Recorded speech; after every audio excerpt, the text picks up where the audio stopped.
এটা ডিস্ট্রিক্ট, টাঙ্গাইল ডিস্ট্রিক্টের যে বিশাল কাপড়ের বিতান, এটা দেখতে পাচ্ছেন। আমাদের এই এরশাদ ভাই আসছে আজকে। এরশাদ ভাই, হ্যাঁ, কি কি কিনলেন আজকে ডিস্ট্রিক্ট থেকে? এই যে একটা প্যান্ট কিনলাম আর কি। ও, প্যান্ট আর তিনটা কিনলাম, ওই সোয়েটার কিনলাম তিনটা। সোয়েটার না? ফুলাতা। শীতের সোয়েটার নিছেন না? হ্যাঁ, তিনটা। ও, এখানে তো বাহারি রকমের পোশাক, শীতের পোশাক পাওয়া যায়, তাই তো? হ্যাঁ, স্বল্প দামে পাওয়া যায় আর কি। ও আচ্ছা, ঠিক আছে। মনে হইলো আর কি, নিলাম। পছন্দ হয়েছে। তা ঠিক আছে, কারণ হলো এগুলো তো এক্সপোর্টের মাল, মানে বাজারের চেয়ে একটু কমে পাওয়া যায়।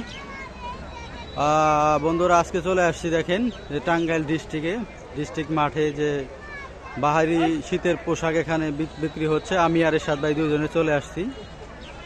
কাপড় দেখেও কেনা যায়, অনেক কাপড়, শীতের পোশাক পাওয়া যায় এখানে অনেক। আমরাও শীতের কিছু পোশাক কেনাকাটা করে গেলাম এখান থেকে আজকে। ঠিক আছে এরশাদ ভাই, চলেন তাহলে চলে যায়। হ্যাঁ, ঠিক আছে, ভালো থাকবেন। ওকে।